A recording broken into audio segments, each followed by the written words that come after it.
श्री कृष्ण गोविंद हरे मुरारे, हे नाथ नारायण वासुदेवा। कृष्ण गोविंद हे मुरारे, हे नाथ नारायण वासुदेवा। हे नाथ नारायण वासुदेवा, हे नाथ नारायण वासुदेवा। श्री कृष्ण गोविंद हरे मुरारे, हे नाथ नारायण वासुदेवा। बोले श्री कृष्णचंद्र भगवान की जय। नारद जी बोले कि ऐसे कहकर विष्णु भगवान एक मछली रूप धारण कर विंध्याचलवासी कश्यप जी की अंजलि में अवतरित हुए। उस मछली पर दया करके मुनि ने उसको कमंडल में डाल दिया। जब वह उसमें नहीं समाई तब कुआं में डाला, कुआं में नहीं समाया तब तालाब में, तालाब से समुद्र में डाली गई। उस मछली का आकार बढ़ता ही गया। तब वहाँ मत्स्य रूपधारी भगवान शंखासुर दैत्य को मारते हुए और उसे अपने हाथ में दबाकर बद्रिका आश्रम को चले। वहाँ सब ऋषियों को बुलाकर भगवान बोले कि जल के भीतर वेद निमग्न हो गए हैं, तुम उन्हें ढूंढो और शीघ्रता पूर्वक जल में से निकलकर रहस्य समेत ले आओ। जब तक मैं सब देवताओं समेत प्रयागराज में निवास करूंगा। नारद जी बोले, उन तपोबली मुनियों ने तब बीज और यज्ञों के सहित वेदों का उद्धार किया। उन ऋषियों से जितना भाग जिसको भी मिला वह उस भाग उसी ऋषियों के नाम से प्रसिद्ध हुआ। पीछे सब मुनि मिलकर प्रयागराज को गए और प्रातः प्राप्त हुए वेद विष्णु भगवान को अर्पण कर दिए। संपूर्ण वेदों को पाकर के ब्रह्मा जी ने प्रसन्नता से प्रसन्न हो देव और ऋषियों सहित अश्वमेध यज्ञ किया।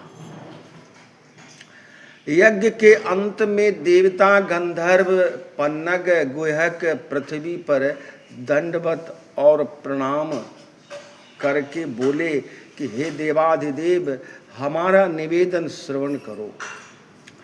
यह समय हमारी प्रसन्नता का है, इससे हमें वरदान चाहिए। हे रमापते, इन ब्रह्मा जी ने इस स्थान में नष्ट हुए वेद फिर पाए और हमने यज्ञ के भाग प्राप्त किए।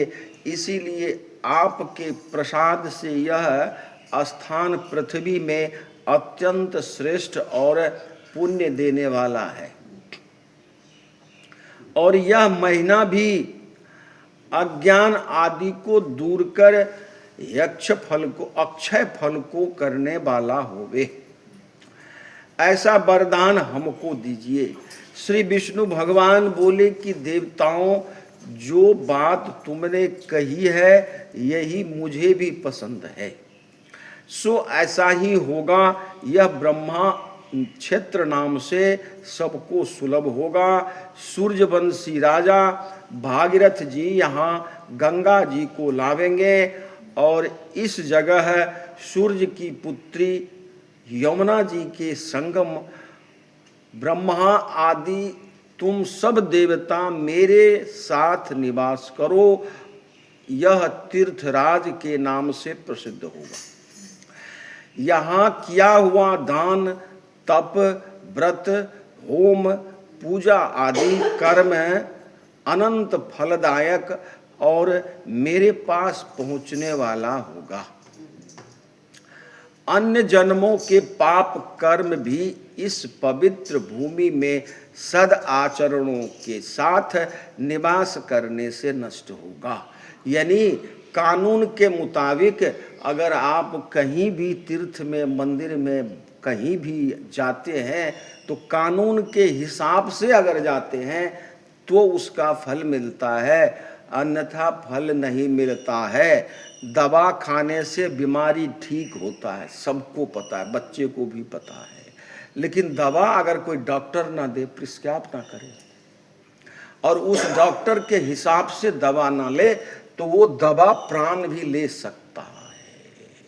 इसलिए तीर्थ में, आज कथा बढ़ाऊंगा नहीं, तीर्थ में अगर आप कानून का, शास्त्रीय मर्यादा का फॉलो नहीं करते हैं तो कोई फल नहीं।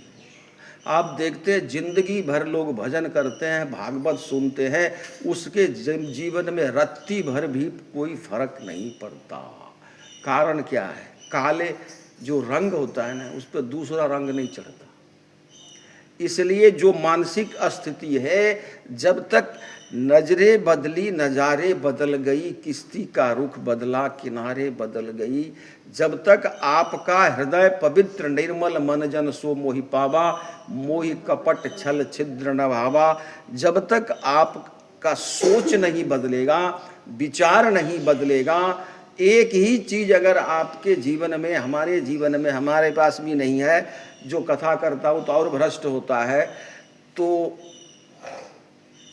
ईर्ष्या अगर खत्म हो जाए, ईर्ष्या समझते हो? दूसरे से ईर्ष्या, द्वेष करना, दूसरे से जलना, तो सारी समस्या मेरे हिसाब से एक ही चीज अगर खत्म हो जाए तो सारी समस्या खत्म हो जाएगा। अन्य जन्मों के पाप पवित्र भूमि सदाचरण से, सदाचरणों के साथ निवास करने से नष्ट हो जाएंगे। जिन मनुष्यों के प्राणों का यहाँ त्याग होगा वह मोक्ष को प्राप्त करेगा। जो पुरुष अपने पवित्र पितृस्वरों को यहाँ श्राद्ध करेंगे, उनके पितृगण मेरे स्वरूप को प्राप्त होंगे। माघ में, मकर संक्रांति में प्रातःकाल स्नान करने से यहाँ पर मन ऐसे निर्मल हो जाता है जैसे सूर्य के आगमन से धरती प्रकाश से भर जाता है। सालोक्य, सामीप्य और सारूप्य, इन तीन प्रकार की मुक्ति है, मिलती है। हे मुनि, मुनीश्वरों, मैं सर्वस्वरूप के सर्वयज्ञ स्वरूप से बद्री वन में सदैव निवास करता हूँ। बद्री का आश्रम में सदैव निवास करता हूँ। जैसे कहते वृंदावन से भगवान श्री कृष्ण चले गए द्वारिका, लेकिन ऐसा नहीं है। उसमें कहीं लिखा है जो वृंदावनं न परित्यज्य पाद में को न गच्छति, वृंदावन को मैं एक कदम भी दूर नहीं जाता हूँ, ऐसा लिखा हुआ है। तो यहाँ बद्रिका आश्रम में भगवान सदा निवास करते हैं। बाकी भगवान तो हर जगह कण कण में है। भगवान कण कण में है, भगवान सर्वसमर्थ है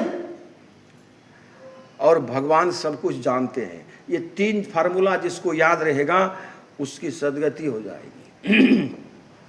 अन्य तीनों में जो फल हो 100 वर्ष में मिलता है, वह यहाँ एक दिन में प्राप्त हो जाता है। कोई भी पाप नहीं लगता है। नारद जी बोले कि हे प्रभु, देवता लोग ऐसे कह करके ब्रह्मा जी सहित वही अंतर्ध्यान हो गए। इंद्रादिक देवता अपने अंशों से यहाँ रह करके वहाँ से अंतर्ध्यान हो गए। जो मनुष्य शुद्ध चित्त से इस पवित्र कथा को सुनते हैं, शुद्ध चित्त हर जगह लगा हुआ है और सदाचरण हर जगह लगा हुआ है। कथा सुनने से और पढ़ने से अगर मुक्ति मिल जाए तो ये भागवत जितने लोग करते हैं ना, और ये भागवत सुनते हैं, सब मुक्ति मिल जाए, किसी को कुछ नहीं होता, कोई फर्क नहीं पड़ता। अरे जब खाते हो तो पेट भरता है ना, जब कथा सुनने से, अब पूजा पाठ करने से जब जीवन में परिवर्तन नहीं आता तो समझना चाहिए मेरे पास कुछ नहीं, मैं फालतू के मंदिर में जाता हूँ, फालतू के दान और फालतू के तीर्थ करता हूँ। बिल्कुल समझना चाहिए, इसमें किसी की आवश्यकता नहीं है, कोई गुरु चेला की आवश्यकता नहीं है। जो मनुशुद्ध चित्त से इस पवित्र कथा को सुनते हैं उनको प्रयागराज और बद्री का आश्रम जाने का फल प्राप्त होता है। श्री कृष्ण गोविंद हरे मुरारे, हे नाथ नारायण वासुदेव।